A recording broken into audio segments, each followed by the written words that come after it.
Joining me now, we have Miles Taylor, former DHS Chief of Staff and spokesperson for EndPresidentialRevenge.org, and Lieutenant General Mark Hertling, retired Commanding General of United States Army Europe. Gentlemen, welcome to you both.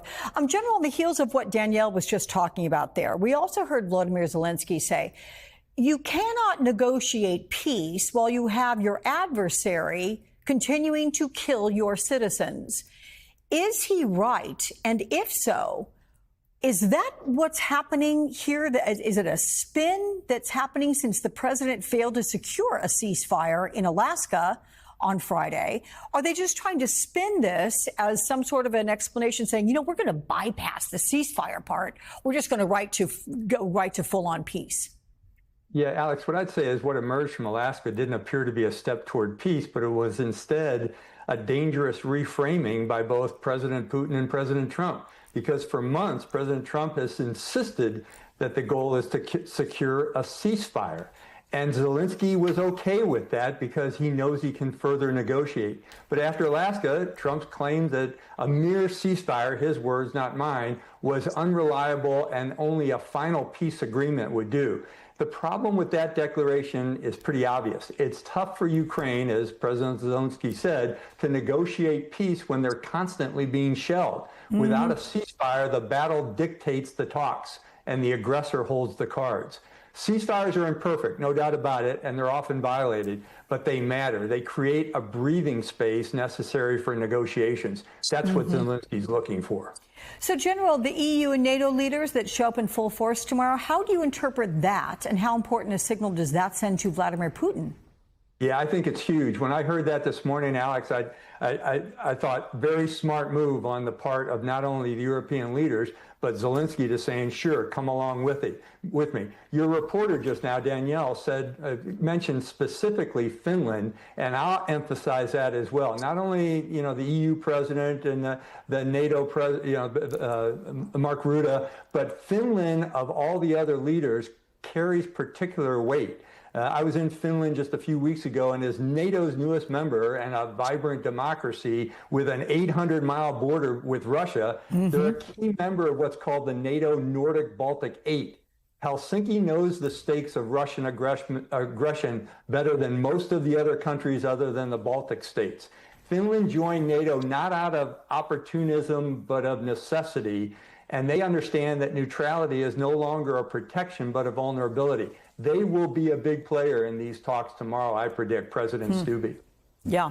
Miles, you've been in meetings with President Trump before. Do you think the EU and NATO leaders, being in numbers, can act as an antidote to clear Vladimir Putin influence from Donald Trump's system 3 days ago?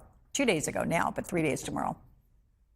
They could, Alex, but I think more than anything, this actually shows their level of alarm. So, you know, rather than a move of Western solidarity, Putin has already succeeded in making this about not West versus East, but West versus West, because he has put NATO's allies in a position where, some of them are defending Ukraine's position, and some of them, namely the United States and Donald Trump, have a preference for negotiating with Vladimir Putin and apparently giving him a great deal of concessions. So from that vantage point, this is what Putin has always hoped to do, is drive West against West. Now, I think the even bigger concern, if you are European leaders right now, Alex, is this looks a lot like 1938. And to give viewers a quick history lesson, in 1938, Hitler annexed the Sudetenland, which happens to be similar in size to the territory that Russian President Vladimir Putin wants to take away from Ukraine. And if the reports are to be believed, it sounds like the Russians want to keep the land, or a big chunk of the land that they've seized,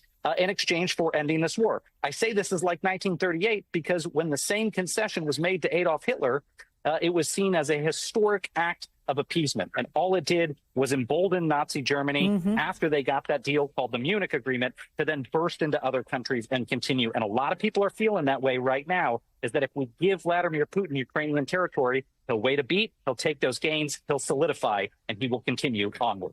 I should say the general was nodding along in agreement with everything you're saying.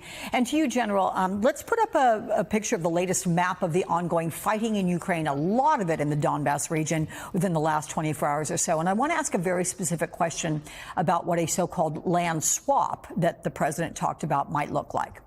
Russia does not control all of Donbass.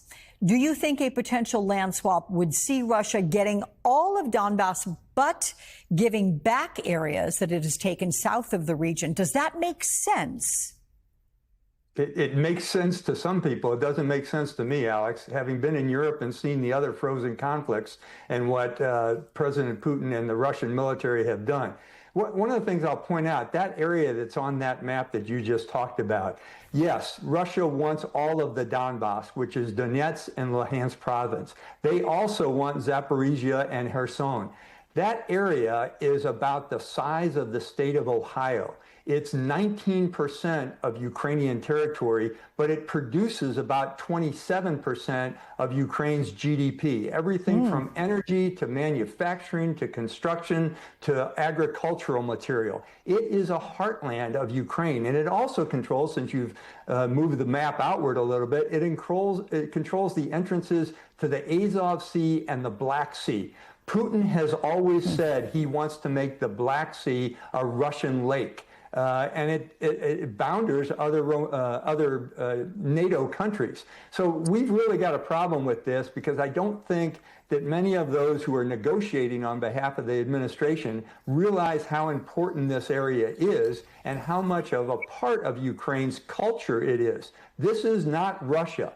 Putin keeps saying this is part of Russia. That's just utter BS. It's a different culture, a different nation, a different people. And he's trying to get as much as he can, which is what he's done in so many other countries. Yeah.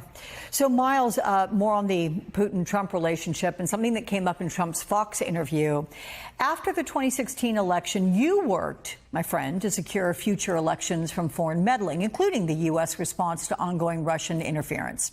When you heard Trump say Putin agreed with him that the 2020 election was rigged, what went through your mind? And does that kind of mentality put Trump at a disadvantage psychologically with Putin?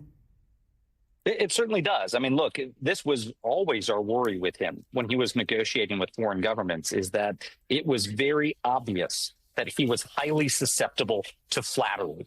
OK, and so, anytime he was going to engage with a foreign leader, we knew it. They knew it, that if you flatter Donald Trump in just the right way, you say the things that align with his worldview, especially this splinter in his mind about a lost 2020 election, well, you're going to win him over to your side. And that appears to be exactly what happened here. In fact, I was looking down earlier, Alex, because I'm messaging with a European official who said he was, quote, gut sick at seeing Donald Trump's engagement with Putin. I mean, again, make no mistake, our European allies are not heartened by this type of engagement right now with Putin. They're very, very worried that Donald Trump is willing to give up the farm here. And, it's something that we witnessed. And I'll give you an example of it, Alex. I remember one day Donald Trump called us up to say that he wanted to form a, quote, impenetrable cyber unit with Vladimir Putin.